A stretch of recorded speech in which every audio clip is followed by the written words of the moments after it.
Як у Беларусі адзначаюць афіцыйны дзень незалежнасці, да чаго можа прывесці канфлікт паміж Расіяй і Азербайджанам, а таксама што чакае тых, хто гандлюе садавіной і гароднінай з уласных участкаў у сённяшнім аб'ектыве. Віталь Бабін у эфіры, вітаю, пачынаем.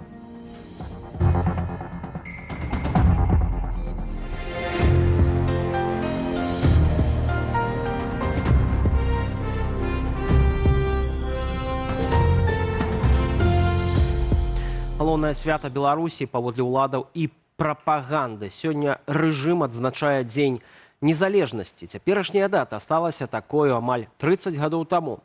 Чаму яна не да канца лагічная і чым Лукашэнку замінала папярэдняя дата Дня незалежнасці, усталяваная ў 1991 годзе? Тэму працягне Ірына Юр'ева. Падобную карціну сёння можна было пабачыць у розных беларускіх гарадах. 3 ліпеня ў нашай краіне афіцыйна Дзень незалежнасці. Але ці ёсць незалежнасць? Святлана Ціхановская звярнулася да беларусаў. На справе ж, канешне, ні пра якую сапраўдную незалежнасць ці свабоду гаворкі не ідзе.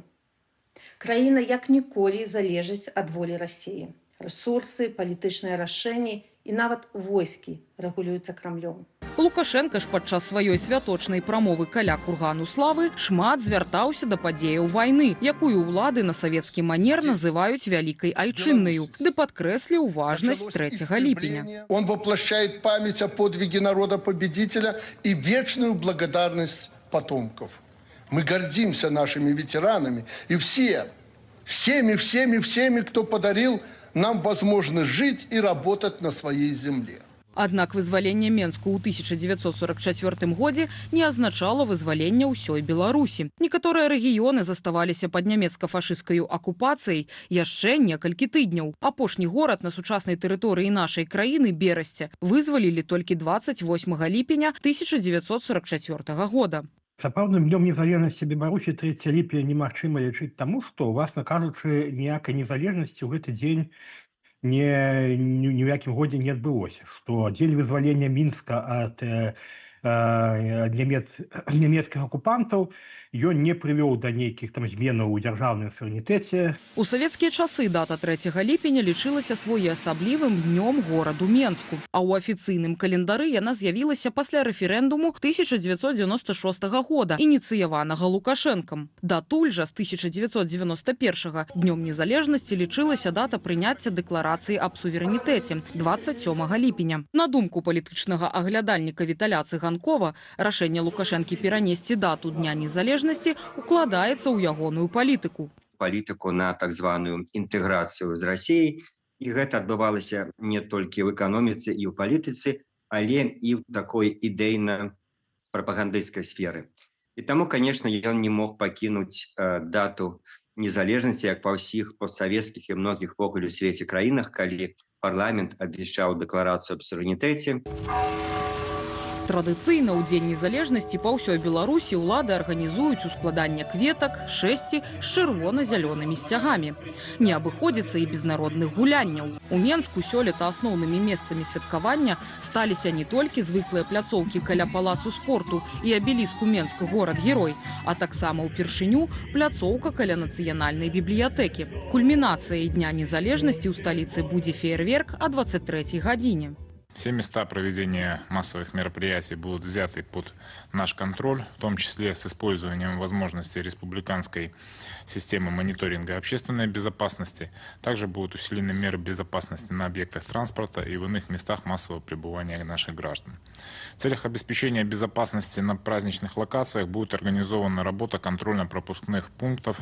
Сёлета з улікам доўгіх выходных у Беларусі святочныя імпрэзы, прымеркаваныя да Дня незалежнасці, працягнуцца да канца тыдня. Ірына Юр'ева, Белсат.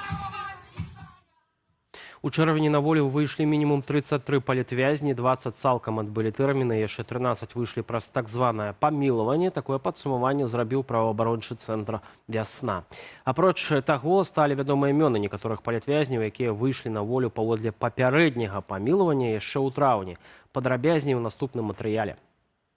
9 траўня на волю выйшлі 4 палізняволеныя жанчыны. Іхныя асобы называе Беларусь Women's Foundation. Гэта Людмила Лихачэўская, Наталья Антонова, Тацяна Макеева і Карына Маліноўская. Гэтыя жанчыны утрымліваліся ў месцах зняволення паводле абвінавачванняў па ўдзеле ў пратэстах, распальванні варожасці, зневазе прадстаўнікоў улады і Лукашэнкі. Яны былі памілаваныя ў групе з 42 асобаў 7 траўня. Іхны далейшы лёс невядомы, але праваабаронцы кажуць пра цяжкасці, з якімі ў цэлым сутыкаюцца палітвязні пасля вызвалення. Па-першае, гэта пастаянны кантроль і правяранні з боку міліцыі. А па-другое, пагроза прымусовай дэпартацыі. І Конституцыя беларуская ў сённяшняй рэдакцыі, і міжнародна-прававыя дакументы, у тым ліку міжнародны пакт грамадзянскіх ды і палітычных правах кажуць пра тое, што ніхто, падкрэсліваю, ніхто прымусова не можа быць вывезены з краіны. Гаворка менавіта пра людзей, якія не маюць іншага грамадзянства, але былі вывезеныя сілавікамі за межы Беларусі. Сярод іх журналісты Олег Грыздзюловіч, Ігор Карней, Андрей Кузнечык, блогер Сергей Тихановский, былая выкладчица Наталья Дулина и іншыя. Я, честно говоря, очень не хотела уезжать из Беларуси. Мне оставалось полгода. Я в декабре должна выходить. И я бы, конечно, была рада, если бы взяли кого-то другого. Но, увы, мне не дали возможность как-то самой решать. Праваабаронцы кажуць, што вываз былых палітвязняў з Беларусі адбываецца без афіцыйнай пастановы суда ці іншага органу аб дэпартацыі. Фармальна гэта не афармляецца як дэпартацыя, але фактычна гэта яна. Гэта горшыя практыкі мінулага камуністычнага мінулага стагоддзя. Так, тое, што мы назіраем, і калі гэта будзе адбывацца сістэмна, то можна весці размову пра тое, што беларуская ўлада здзяйсняе вельмі сур'ёзнае міжнароднае злачынства, злачынства супраць чалавечнасці. З 2022 года з Беларусі былі дэпартаваныя 8 палізняволеных беларусаў, якія не маюць іншага грамадзянства. Аліна Скрабунова, Белсад. Таксама на волю выйшаў былы п'ярнік кампанія «1» Мікалай Брэдзелеў. Паведамляе ўсё той жа праваабарончы цэнтр «Вясна», палітвязень цалкам адбыў прысуджаны яму тэрмін. Яго затрымалі ў снежні 2021 года. Брэдзелева вінавацілі ў перавышэнні службовых паўнамоцтваў. Нібыта ён перадаваў актывістам звесткі мабільнага аператара, аднак пазней піярніка апраўдалі паводле гэтага абвінавачання. Зрэшты, Менскі гарадскі суд прызначыў яму 4 гады зняволення за данат праекту Антона Матолькі, які быў прызнаны экстрэмісцкім ужо пасля затрымання Мікалая Брэдзелева. Урад і Нацыянальны банк перагледзелі патрабаванні да працы касавага абсталявання ў аб'ектах гандлю. То бок, сканаванне 2 кодаў на касе адменяць. Адпаведную пастанову падпісалі прэм'ер-міністр Александр Турчын і намеснік старшыні Нацбанку Александр Ягораў. Меркавана гэта дазволіць мінімізаваць цяжкасці, звязаныя з апошнімі новаўвядзеннямі. З 1 ліпеня беларускі гандаль перайшоў на новае касавае абсталяванне і правілы сканавання прадуктаў. Разам са звыклым лінейным штрых-кодам абавязковым сталася сканаванне і QR-коду нацыянальнага ці прынятага ў межах ЕАЭС. Новаўвядзенне выклікала праблемы для пакупнікоў і гандляроў. Праца касаў істотна запаволілася, утварыліся чэргі, а пакупнікі, якія не далі рады са сканаваннем некаторых тавараў, проста пакідалі іх на касах.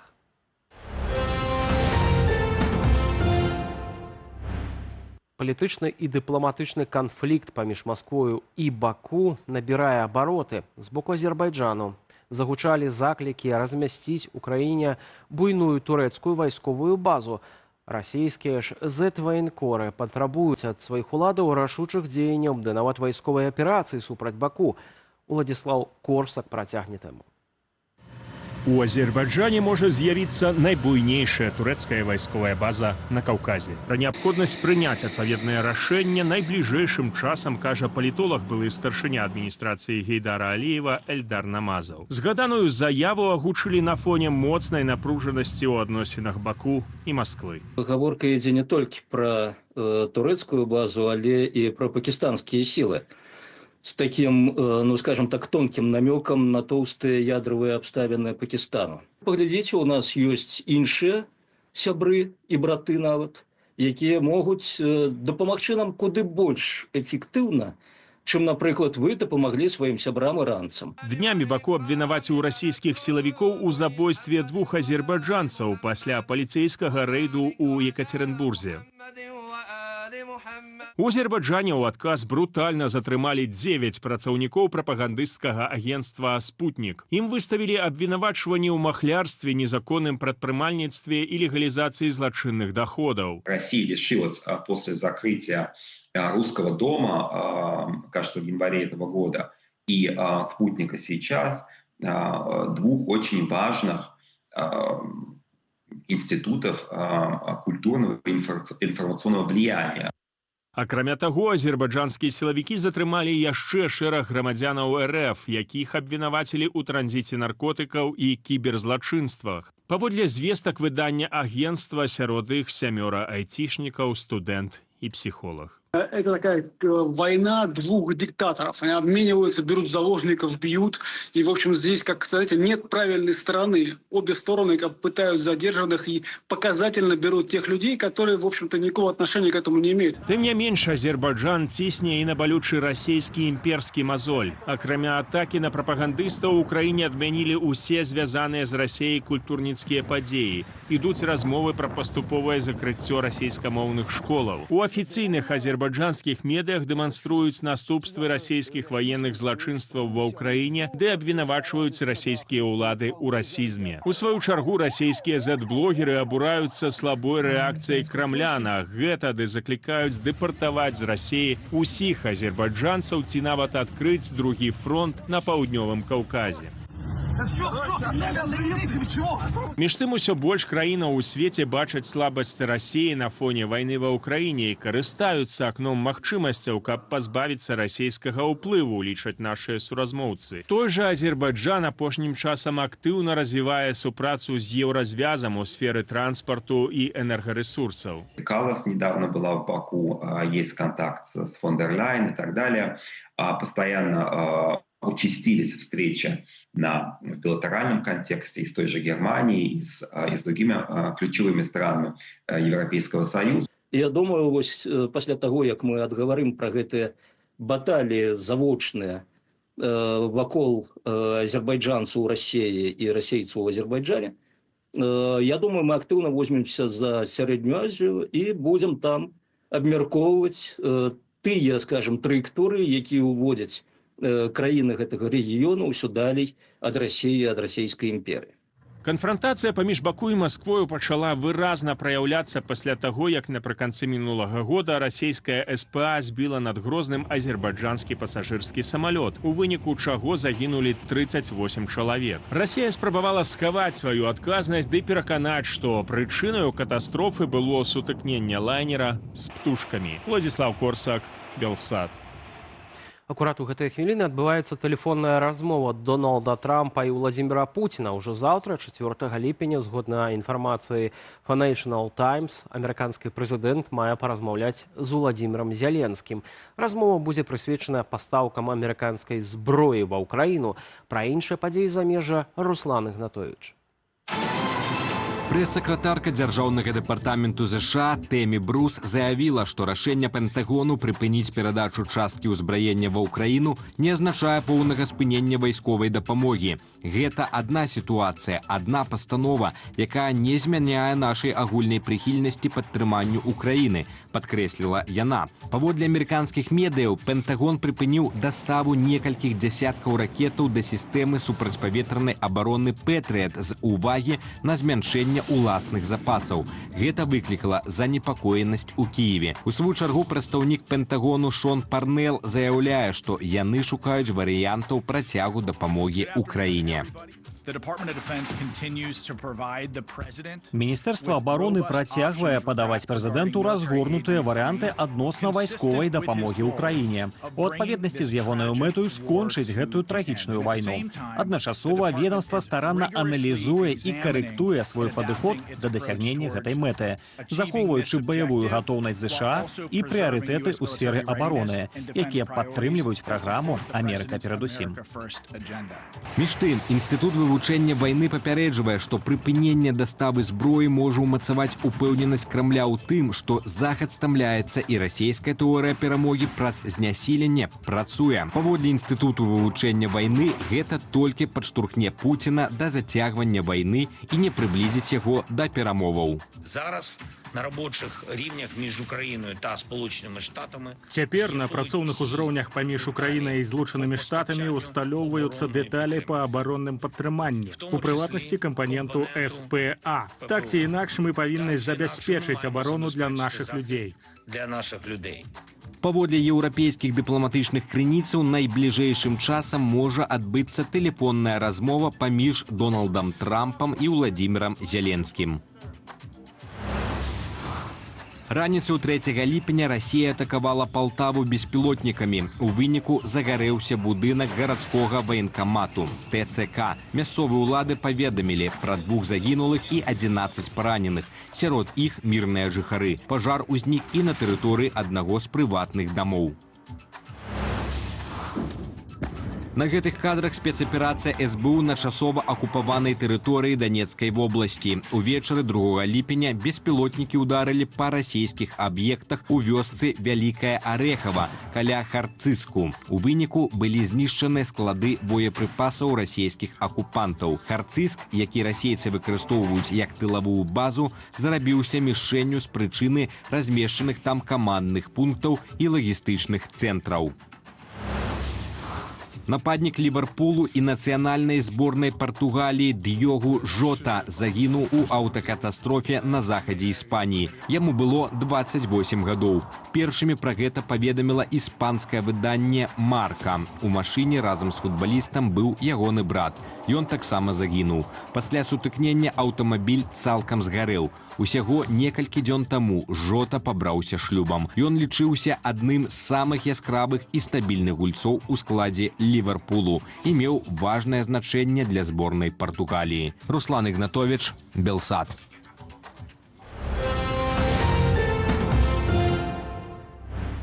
Офіс Святланы Ціхановскай папярэджвае, сілавікі хочуць высветліць, хто далучыцца да каманды Сергея Ціхановскага і што менавіта будзе рабіць вядомы блогер. З гэтаю мэтаю да беларусаў у тэлеграме піша невядомы, які прадстаўляецца, цытата, папулярным скандальным журналістам жоўтай прэсы.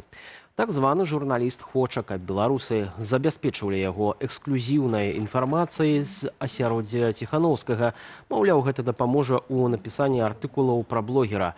За гэта прапаноўвае грошы. Такія прапановы ў прэс-службе офісу Святланы Ціхановскай назвалі правакацыяй ды заклікалі быць асцярожнымі. Сергей Ціхановскі выйшаў на свабоду 21 чэрвеня пасля 5 гадоў зняволення. Надоечы ў сваім канале на Ютубе ён заявіў, што збірае каманду для перамогі над Лукашэнкам. Савет міністраў падрыхтаваў змены ў падатак для тых, хто атрымлівае даход з асабістай падсобнай гаспадаркі. Праект апублікавалі на нацыянальным прававым інтэрнэт-партале. Сёння ў Беларусі тыя, хто прадае невялікую колькасць садавіны і гародніны са свайго участку ці лішкі малака ад уласнай каровы, не плацяць падатку з продажу такой прадукцыі. Ці зменіцца гэта ў новым законе, высвятляла Ірына Дарафійчук. Хіба кожны вясковец ці дачнік хоць раз прадаваў бульбу са свайго участку ці агуркі з уласнага лецішча. Але калі продаж гародніны і садавіны з уласнай гаспадаркі ваша стабільная падпрацоўка, то паводле закону трэба плаціць адзіны падатак або падатак на прафесійны даход. Апроч таго, з даходу вышэйшага за 200 базавых ці 8400 рублёў бярэцца падатак памерам 10%. Савет міністраў прапанаваў гэта змяніць. Есть такая група грамадзян, якая вырошчваюць нешта садавіну, гародніну на асобных прыўсадзеных гэтых надзелах. І стае пытанне, чаму яны павінны плаціць гэтыя падаткі, калі гэта не з'яўляецца іх асноўнай працай. І вось гэтым дакументам урад вырашае гэтае пытанне. Хто павінен плаціць гэты падатак 10% і хто можа яго не плаціць. Фізічныя асобы маглі прадаваць лішкі прадукцыі без падаткаў і раней. Гражданским кодексом у нас разрешено реализация физическими лицами продукции, которую они произвели самостоятельно. Физическое лицо при реализации такой продукции обязано иметь при себе документ, удостоверяющий личность, обязано иметь справку о том, что оно произвело эту продукцию на собственном участке. Паводле новай жа версіі закону, калі давесці, што прадукцыя паходзіць з уласнай гаспадаркі, ад падатку можна вызваліцца, нават калі даход ад продажу перавышае 200 базавых велічыняў. Даць гэтае права можа даведка пра падсобную гаспадарку ад мясцовых уладаў, а таксама дакументы, якія пацвярджаюць продаж вырашчанай на прысядзібным участку прадукцыі нарыхтоўчым арганізацыям або на рынку. Але памер прысядзібнага участку ў Беларусі можа быць да 4 гектараў, адзначае Александр Кнырович. Что такое 4 гектара? Шмат гэта ці мало? Но на іх ёсць магчымасць вырасціць 160 тонн бульбы. Что такое 160 тонн бульбы в сённяшніх умовах? Это 160 тысяч долларов, калі ты продаешь бульбу на рынке по 4 рубля за килограмм. Вызначаць, хто мае плаціць падатак, а хто не, будуць кантрольныя органы на месцы, мяркуе эксперт. Ірына Дарасейчук, Белсат. У Беларусь прыйшла надзвычайная спёка. Сіноптыкі абвесцілі памаранчавы ўзровень небяспекі. Сёння магчымы тэмпературны рэкорд. Слупок тэрмометра на поўдні краіны узняўся да рысы 35 градусаў. З прычыны гарачага надвор'я Дзяржлесахова перайшла на рэжым узмоцненых дзяжурстваў. Зрэшты, надзвычайная спякота закранула не толькі Беларусь. Паглядзіце, як змагаюцца з гарачынёй у іншых краінах Еўропы, без каментара.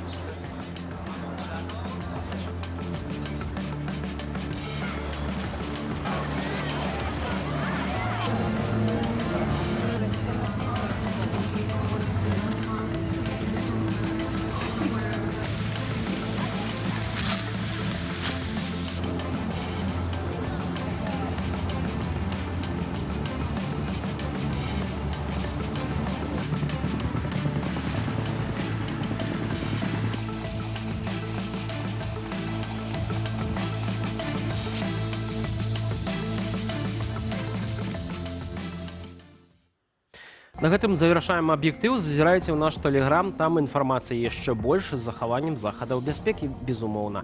Наперадзе студыя Белсат, якую мы правядзем для вас разам з Вітаўтам Сіўчыкам. Добры вечар, шаноўныя гледачы. Трамп размаўляе па тэлефоне з Пуціным, а заўтра, паводле медыяў, мае паразмаўляць з Зяленскім. Якое месца нашай краіны ў гэтых геапалітычных працэсах, што хоча паказаць Вашынгтон, выходзячы таксама на кантакт з рэжымам у Менску, як мы гэта бачылі. Пра гэта і не толькі паразмаўляем з госцем студыі Зянонам Пазняком, а ўжо зараз Белсат онлайн.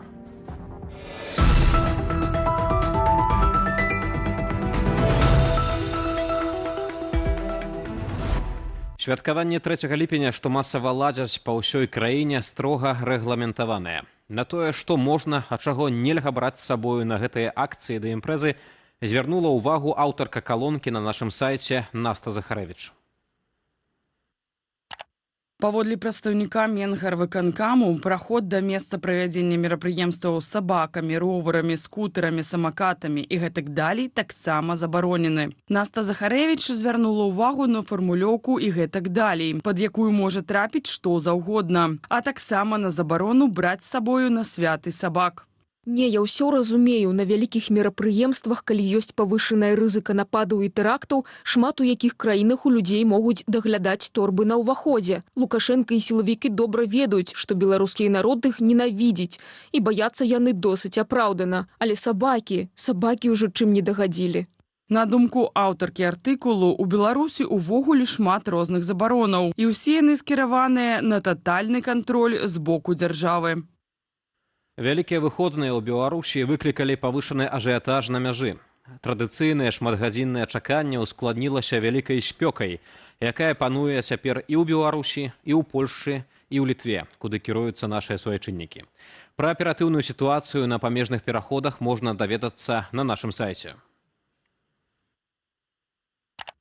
Паводле памежнага камітэту, станам на дзённую 12 гадзіну чарга на выезд з Беларусі ў Літву складала 60 машынаў. З Беларусі ў Польшчу амаль 1800 машынаў. Паводле карыстальнікаў тэлеграм-чатаў, сярэдні час у чарзе на выезд з Беларусі на ўласным аўце ў Літву складае 7 гадзінаў. У Польшчу больш за 100 гадзінаў. Хутчэй праехаць мяжу можна на аўтобусе, нават за 3 гадзіны ў Літву і за 20 гадзінаў у Польшчу. Як заўважаюць карыстальнікі кічатаў рамонт дарогі, распачаты ў пункту пропуску Берасці, амаль ніяк не паўплываў на прапускную магчымасць. Маўляў, складана запаволіць тое, што і так стаіць. Нядаўна Лукашенко прызначыў адразу 29 чыноўнікаў рознага ўзроўню. Разбор так званага кадравага дня зрабіў блогер, аўтар праграмы «Атмасфера» на Белсаце Александр Кнырович. А ягонае разважанне можна прачытаць на нашым сайце. Палова прызначаных чыноўнікаў – новыя кіраўнікі райвыканкамаў. Перапрызначэнне ў адзін дзень 15 з 139 кіраўнікоў раёнаў выклікала пэўную збянтэжанасць не толькі ў мяне, але і ў самога Лукашэнкі. Ён абводзіў сход дзікім позіркам і пытаўся ў Крутога, што здарылася з папярэднімі, куды яны падзеліся, у гонар чаго ў нас такая масавасць. Кіраўнік адміністрацыі Лукашэнкі Дмітрый Крутой, які прадстаўляў новыя кадры, не стаў тлумачыць, што сталася са старымі. Замест гэтага ён адзначыў 3 праблемы, характэрныя для ўсіх рэгіёнаў. Гэта падзеж быдла, уцекі насельніцтва з раёнаў у гарады ды інвестыцыі. Як падкрэслівае Кнырович, глядзець на гэтае прадстаўленне было сумна. Маўляў, група дарослых людзей, якія ўзмоцнена робяць выгляд ды імітуюць дзяржкіравання. Адкуль у Беларусі крэветкі? Пакупнікі сталі заўважаць вялікую і даступную ў цэнах прапанову крэветак у самых розных крамах. Усё гэта на фоне таго, што тая ж самая бульба застаецца дэфіцытам. Чаму склалася такая сітуацыя, высвятлялі журналісты нашага сайту. Калі задацца мэтай знайсці крэветак, то Е-дастаўка прапануе іх ажно 20 гатункаў, а сетка Грын – 27 гатункаў. Галоўны крэветкавы пастаўнік у Беларусь – Расея. Пасля яе ідуць Індыя, Кітай, В'етнам і нават Эквадор. Знайшлі нашыя журналісты і крэветак вытворчасці беларускай кампаніі «Санта Брэмар». Што праўда, крэветкі не беларускія. Сыравіну кампанія Александра Машэнскага закупляе за мяжой. Агулам жа цэны на крэветак у Беларусі вагаюцца ад 23 рублёў за кілаграм за расійскія замарожаныя да 100 рублёў за в'етнамскія, зазначаюць нашыя калегі. Рост крэветкавай прапановы тлумачыцца павелічэннем паставак прадукцыі з Індыі, Кітаю і Расеі. Апошняя праз санкцыі страціла еўрапейскі рынак і таму павялічыла сваю прысутнасць на беларускім. Падрабязнасці ў артыкуле Арсена Рудэнкі. Спадарства, калі вы глядзіце нас у Ютьюбе, ставце ўпадабанні і пакідайце каментары пад нашай трансляцыяй. Пад відэа ёсць інструкцыя, як гэта зрабіць бяспечна. А цяпер запрашаю на інфармацыйна-публіцыстычную частку эфіру студыю Белсат.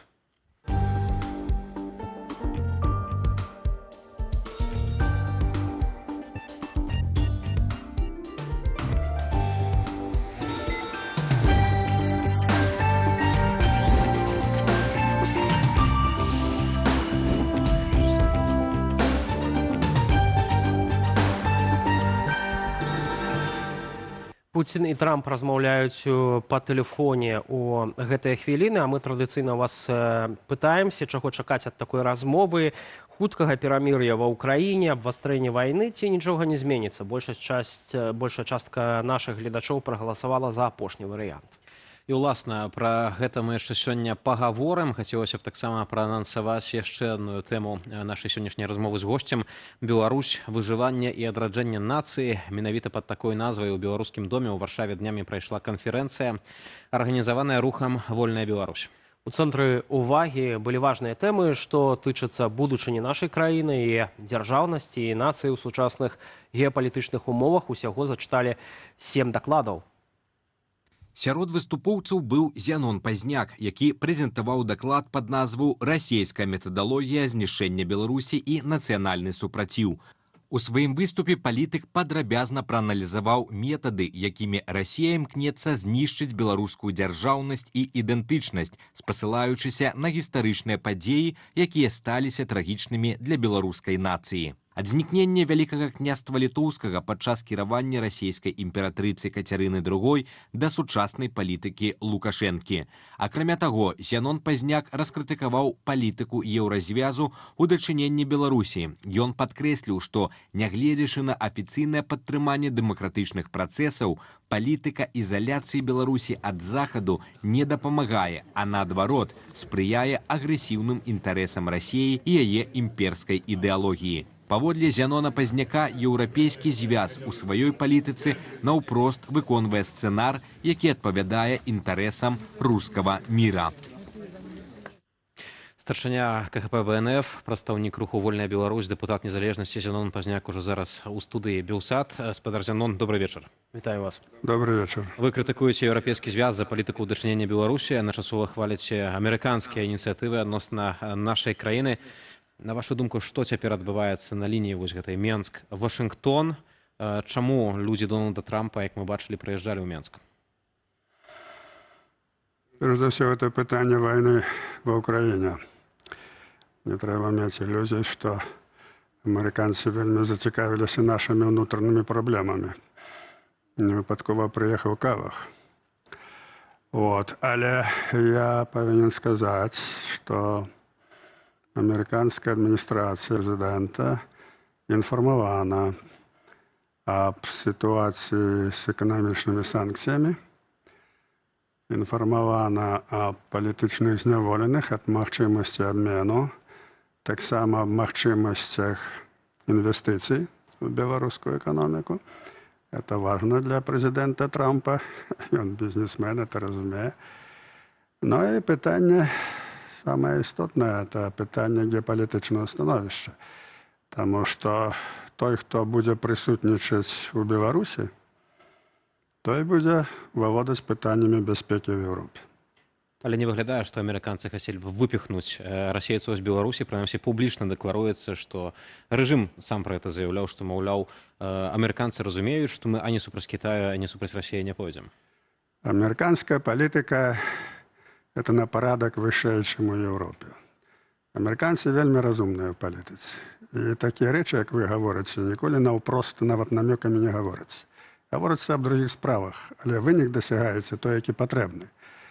Таму не адразу ўсё робіцца, але тое, што амерыканцы паслалі свайго прадстаўніка, што яны пачулі нашае меркаванне, это дакладна пачулі.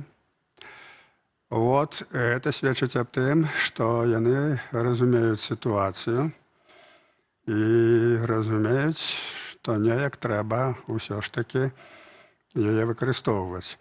У прыватнасці вельмі істотна ў любой сітуацыі, но неяк адрываць гэты рэжым ад Расіі.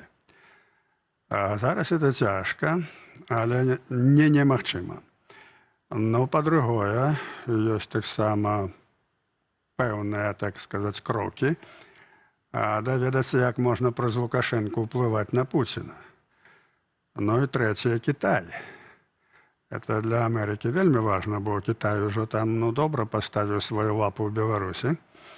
І таму комплекс усіх гэтых пытанняў, ён добры, што Амерыка гэтым зацікавілася, таму што Беларусь зараз знаходзіцца ў такім стане, што яна можа вовремя страціць сваю суб'ектнасць. Таму нават дадзена такая інфармацыя, я думаю, яна зафіксавана, што вельмі важна ў гэтай сітуацыі, калі будуць мірныя перамовы, каб яны адбыліся ў Менску. Але ці не Расія гэтага хоча? Расія гэта хоча, Амерыка не будзе супраць, але Украіна на гэта не пойдзе.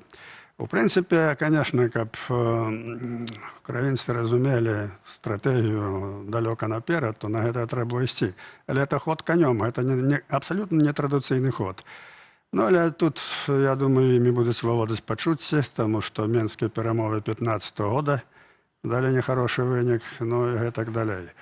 Але, ў прынцыпе, для Украіны вельмі важна, каб быў бы сосед паўночны.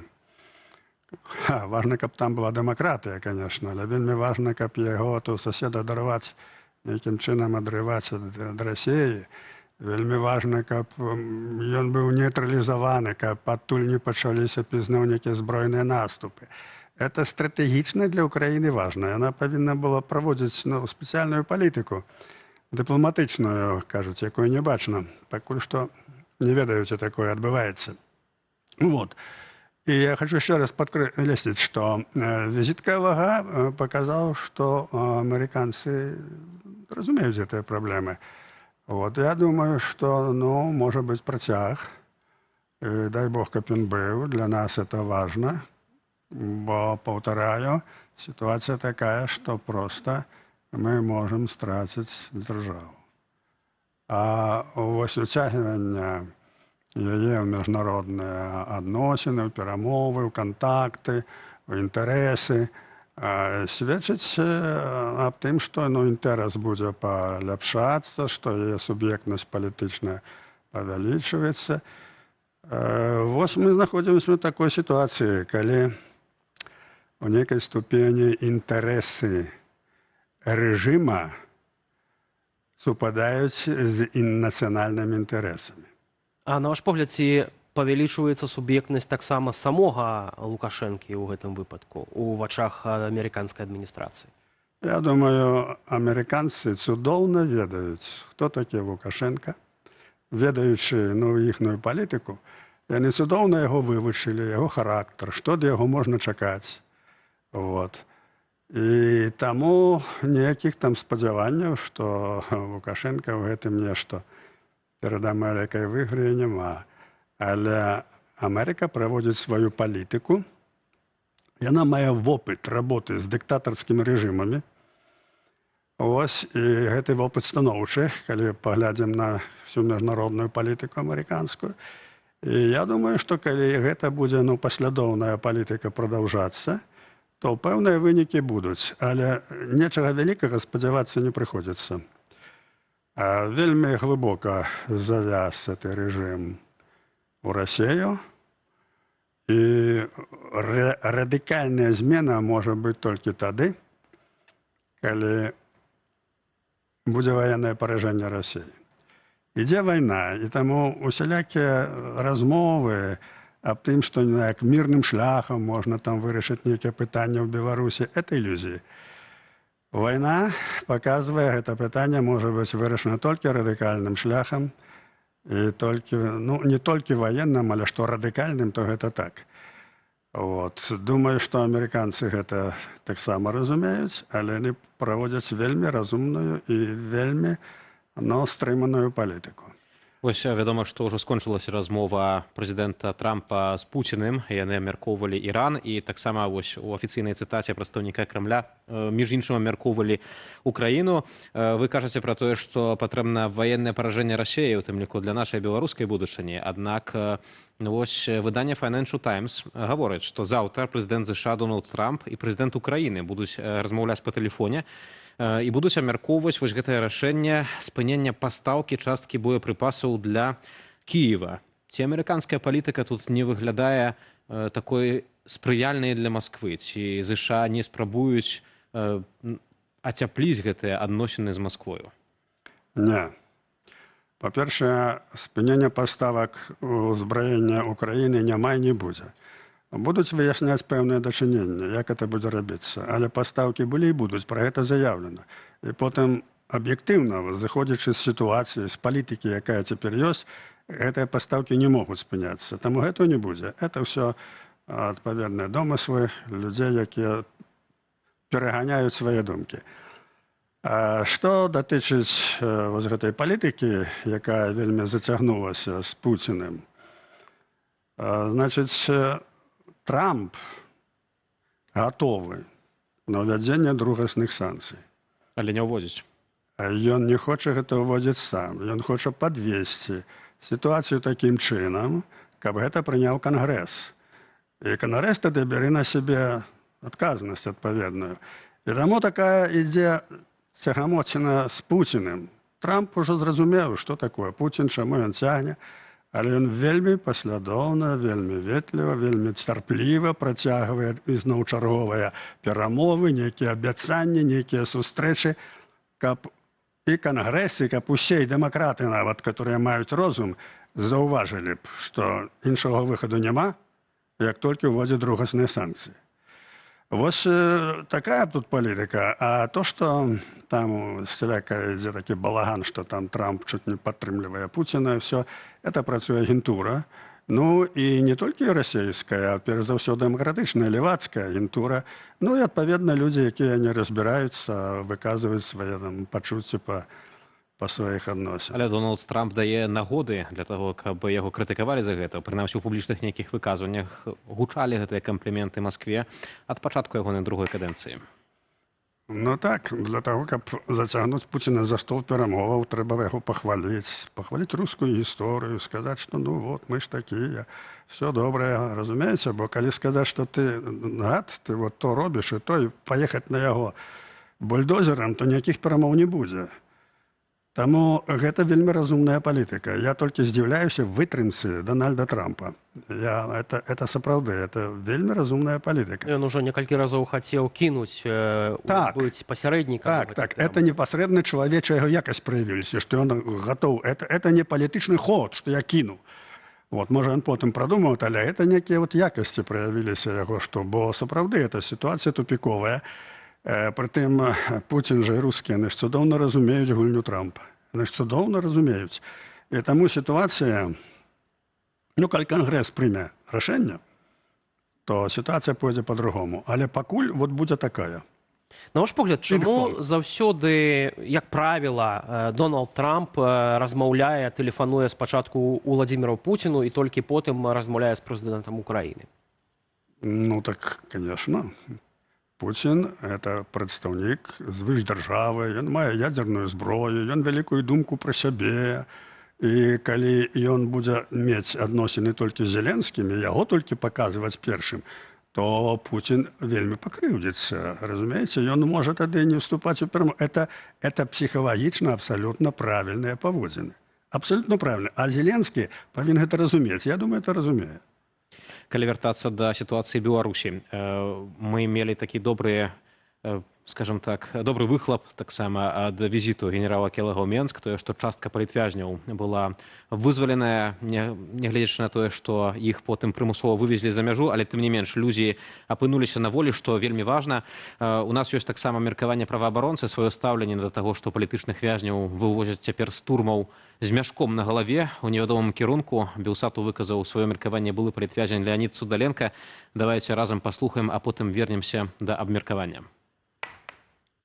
Вызваляюць палітвязняў, безумоўна, гэта добра. Мы кажам, што кожны жыццё і здароўе кожнага палітвязня, яно вельмі важна, і гэта вельмі добра.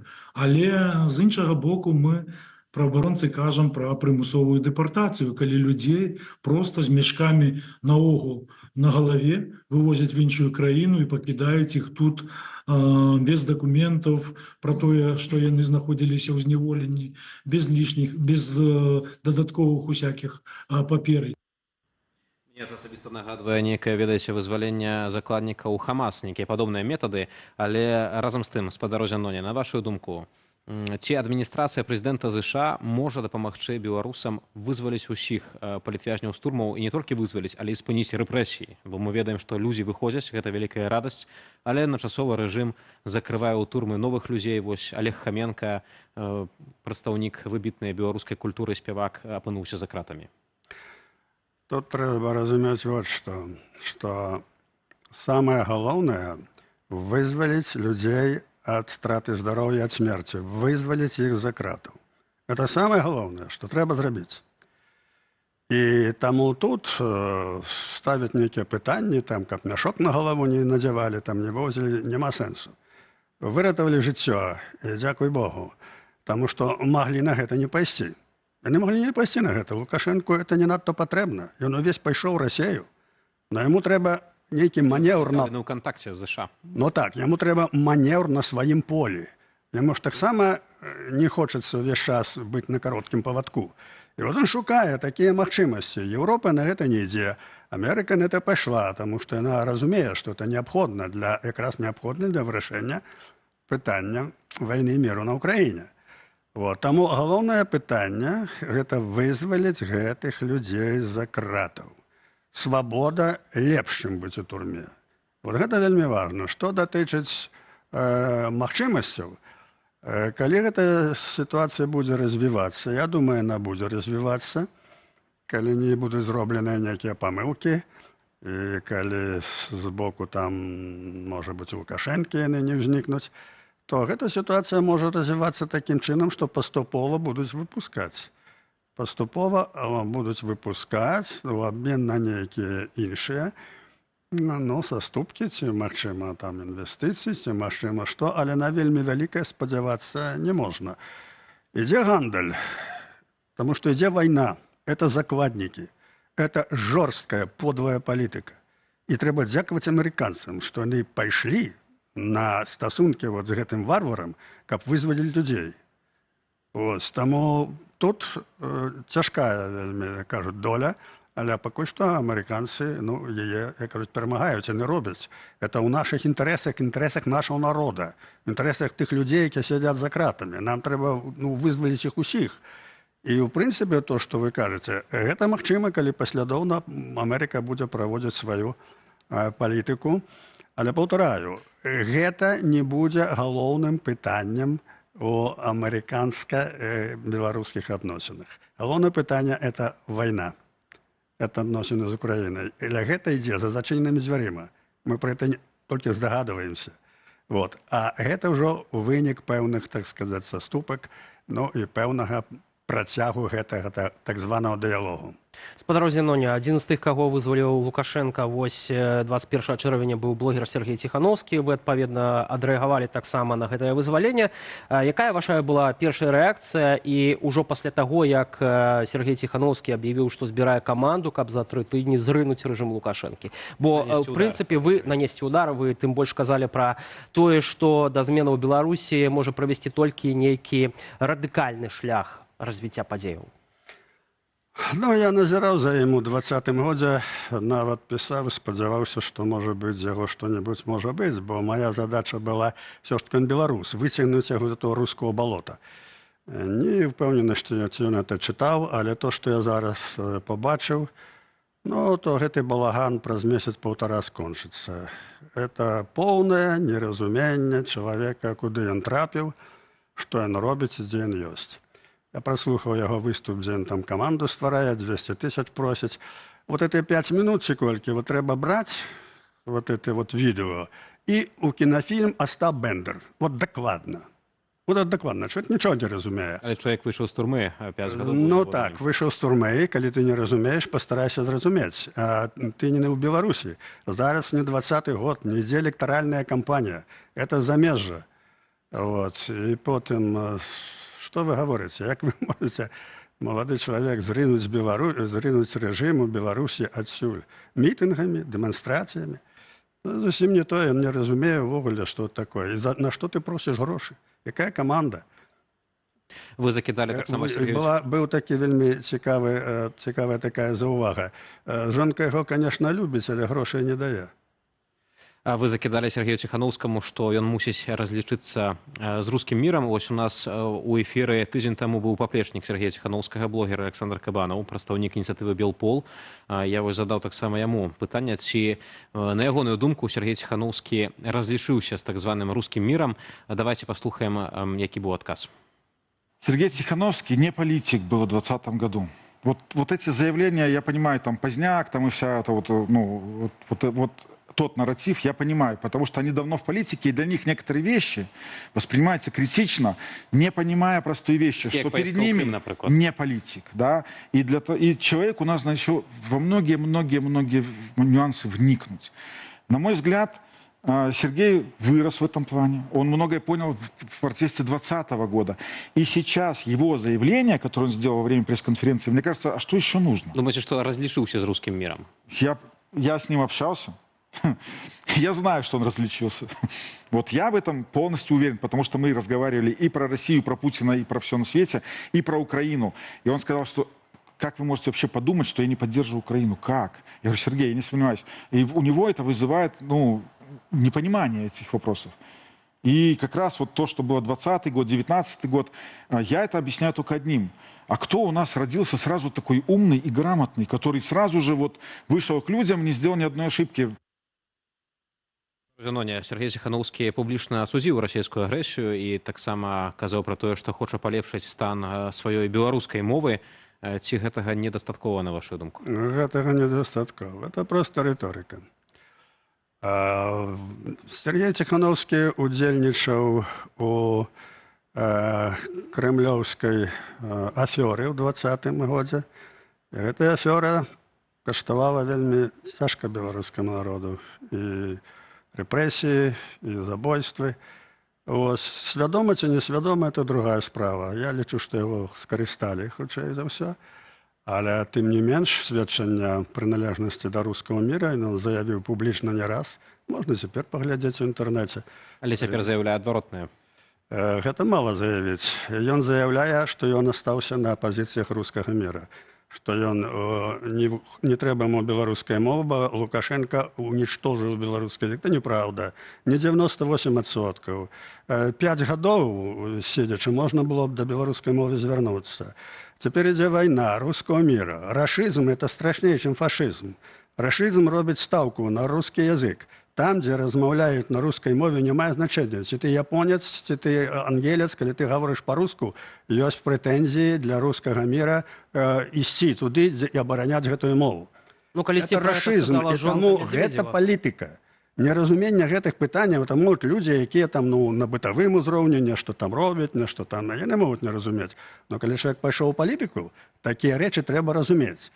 Калі гэтага вы не разумееце, значыць вы засталіся ў рускім міры. І вот за тое, за Крым, за ўсе гэтыя, як кажуць, паходы, якія там былі, за гэтыя вот відэо, якія паказвалі Нью-Йорк, дзе ўзрываецца атамная бомба, яны ж цяпер можна паглядзець. Вот. За ўсё гэта трэба адказваць. Это не жарты, это не дэманстрацыя пачуццяў. Вот. Таму што за палітыкай стаяць жыцці, стаяць лёсы цэлых нацый. Калі чалавек этого не разумее, ён ідзе ў палітыку, выступае і гаворыць, я тут за 3 тыдні ўсё рашу, дайце мне $200. Паслухайце, я паўтараю, гэты балаган скончыцца, месяц-паўтара. Это поўны балаган, што зараз адбываецца. То бок у вас няма абсалютна ніякага спадзявання пра тое, што дэмакратычныя сілы, якія знаходзяцца па-за межамі Беларусі, могуць нейкім чынам уплываць на сітуацыю ў Беларусі? Дэмакратычныя сілы, вы каго маеце на ўвазе? Што это за сілы? Спадар Зяноня, іх шмат, не толькі гэта рух «Вольная Беларусь», гэта і аб'яднаны пераходны кабінет. Аб'яднаны пераходны кабінет – это ёсць проксі еўрапейскай палітыкі, якая ізалявала Беларусь, уткнула яе ў Расію, якая зрабіла эканамічныя санкцыі і ні на крок не саступае назад. Вот. Гэта палітыка, потым гэтыя дэмсілы, як вы кажаце, яны на ўтрыманне еўразвяза. Еўразвяз іх аплачвае, сваё проксі, гледзячы наперад. Таму ад іх нічого не залежыць. Абсалютна. Это будзе палітыка еўразвязу, не іхна. Яны не маюць ніякой самастойнай палітыкі. Не так шмат часу у нас застаецца да канца эфіру. Якое рашэнне прапануеце вы, на вашу думку, што трэба рабіць беларусам, каб дасягнуць вольнай айчыны? Я паўтару, што зараз мірным шляхам немагчыма нічого зрабіць, тым больш за мяжы. Ёсць задача эміграцыі, правераная не толькі на беларусах. За мяжой трэба забяспечыць пераемнасць ідэнтычнасці. Вельмі важна, каб дзеці ведалі мову, гісторыю, культуру. Трэба гэту ідэнтычнасць захоўваць, умацоўваць, ствараць арганізацыі, рухі, даведацца пра гісторыю. Вельмі важна, бо зараз можам уплываць толькі на будучыню. Это першы момент. І другі, важнейшы, ідзе вайна. І ад лёсу этой вайны залежыць лёс Беларусі і Украіны. І таму тыя беларусы, якія могуць трымаць зброю, яны павінны памагаць Украіне. Гэта наша нацыянальная задача зараз. Дапамагчы, перамагчы украінцам. Это наш лёс. Ёсць розныя падходы. Ёсць падходы, конечно, спрабаваць там, дзе шмат беларусаў, допустим, там стварыць нейкія структуры ваенныя, нават у войску адпаведных краін. Але гэта рашэнне тых краін павінны быць, павінны тых краін быць рашэнне. Але вось два моменты. Ідэнтычнасць, культура, дзеці, мова, падтрымліваць эміграцыю так, каб это была нацыя за мяжой. Так, як зрабіла паваенная эміграцыя беларуская. Яна стварыла церквы і арганізацыі і выдавала кнігі. Все, яна стварыла альтэрнатыўную Беларусь. Вот тут павінна быць альтэрнатыўная Беларусь. Каб яна потым вярнулася на тую Беларусь. Але цяпер пытанне номер 1 – гэта дапамагаць Украіне. Збройнымі сіламі, грашыма, матэрыяльнымі магчымасцямі, медыцынай, усім трэба памагаць. Беларусы павінны зразумець, што лёс наш Беларусі вырашаецца на Украіне. Дарэчы, наши гледачы таксама згодныя з вами, пішуць, што пра дапамогу Украіне згодны цалкам на 100%. Спадару Зеноне, вялікі вам дзякуй, што завіталі ў нашу студыю. Зенон Пазняк, спадарства «Рух Вольная Беларусь» быў у нашай студыі Белсат. Яшчэ раз таксама нагадаю нашим гледачам пра ўпадабанні і каментары пад трансляцыяй у Ютубе. У апісанні да відэа ёсць інструкцыя, як гэта зрабіць бяспечна. Ще больш навінаў у нашым тэлеграме, на які можна перайсці праз QR-код, а зараз вашай увазе некалькі матэрыялаў з нашых сацыяльных сетак.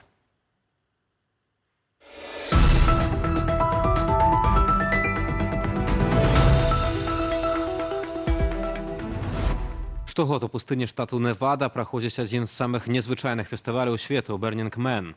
Гэта не проста свята, а сапраўдны эксперымент з радыкальным самавыяўленнем, дзе ўдзельнікі ствараюць унікальныя творчыя праекты і культурныя ініцыятывы. Сёлета фестываль сустрэне і беларускую пляцоўку, што будзе сапраўдным адкрыццём для міжнароднай аўдыторыі. Пра тое, што чакае беларусаў на гэтай захапляльнай імпрэзе, распавёў арганізатар пляцоўкі, прадпрымальнік Валерый Астрынскі. Кавалак відэа ўжо зараз, а поўную версію глядзіце ў праграме «Раніца з Белсатам» на канале Белсат Лайф. 35 человек это насамрэч вельмі мало. Жадаючых долучиться было на больше. Там есть кемпы, у якіх там и по 300 человек. Але калі першы раз заявляешься на Burning Man, то тебе выделяют самую маленькую пляцоўку, каб ты там не накосячил. То есть нам дали пляцоўку там 30 на 30 метров, и на гэтай пляцоўцы трэба ось и усю нашу мару і пабудаваць. Гэта толькі пад арт і ці яшчэ і пад бытавыя патрэбы таксама? Так, гэта ўсё толькі пад бытавыя, каб нашы там усе людзі памясціліся, і там мы ставім і лазню, і футрак з дранікамі, там і гарбатку. Вось, гэта ўсё там на 30 на 30. У некаторых савецкіх падручніках Сталін падаецца як геніяльны, цяжка вымавіць это слова пры ім, стратэг, які ўзначалі ўкраіну ў найцяжэйшы момант яе гісторыі. Але ці так было насамрэч? Дастаткова прыгадаць, што палітыка Сталіна прывяла да Другой сусветнай вайны і шматмільённых ахвяраў на шляху да перамогі. У новым выданні «Міфаў вайны» разбіралі, як хвалі пралікі і стваралі геніяльнага вярхоўнага галоўнакамандуючага. Прапановую праглядзець кавалак відэа, цалкам глядзіце на нашым YouTube-канале «Белсат Гістары». У савецкіх падручніках Сталін падаецца як геніяльны стратэг, які ўзначалі ўкраіну ў найцяжэйшы момант яе гісторыі. Маўляў, менавіта ён зарганізаваў эвакуацыю заводаў на ўсход, мабілізаваў рэсурсы і ўзмацніў маральны дух войска. Але ў сапраўднасці ўсё выглядала зусім не так.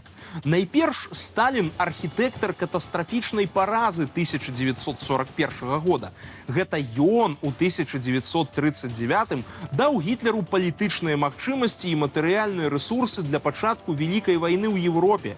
І ў той жа час правёў чысткі ў сваёй арміі, якія вынішчылі цэлы пласт дасведчаных афіцэраў. Менавіта Сталін пастанавіў зліквідаваць умацаваныя раёны на тэрыторыі Беларусі і Украіны ды перамясціць войскі да мяжы з захопленаю нацыстамі Польшчаю. Паміж Рагачовым і Жлобінам з'явілася унікальная дарога, якая свеціцца ўначы. Святлодыёдныя свяцільнікі інтэграваныя проста ў дарожнае пакрыццё ўздоўж разметкі і працуюць ад сонечнай энергіі. Кожны з іх абсталяваны сонечнай панеллю, што дазваляе назапашваць энергію цягам усяго дня, а ўначы асвятляць дарогу, забяспечваючы выдатную бачнасць разметкі нават у цемры пры дажджы ці тумане.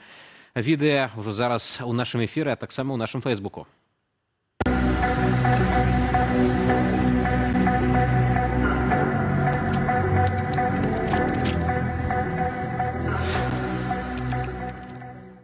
Выглядае як пасадачная паласа, толькі гэта для машынаў. Тым часам у Саудаўскай Аравіі можна часта сустрэць катоў, якія нікуды не спяшаюцца сыходзяць з вуліцаў, атрымліваюць асалоду ад бесклапотнага жыцця проста акурат на дарогах. Відэаролік, які зрабіўся вірусным у інтэрнэце, паказаў вуліцы, літаральна абсыпаныя пухнатымі жыхарамі, якія адпачываюць на асфальце. Іх колькасць уражвае, а расслабленая атмасфера, якая пануе сярод катоў, прыцягвае ўвагу мясцовых жыхароў, якія прыносяць ім ежу і ваду.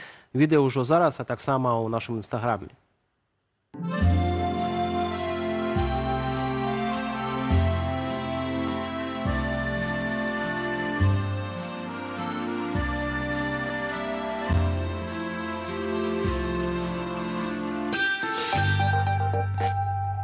Што ж, на гэтым ставім пухнатую кропку. З вамі быў Віталь Бавін. І Вітаўт Сіўчык. Да наступных эфіраў.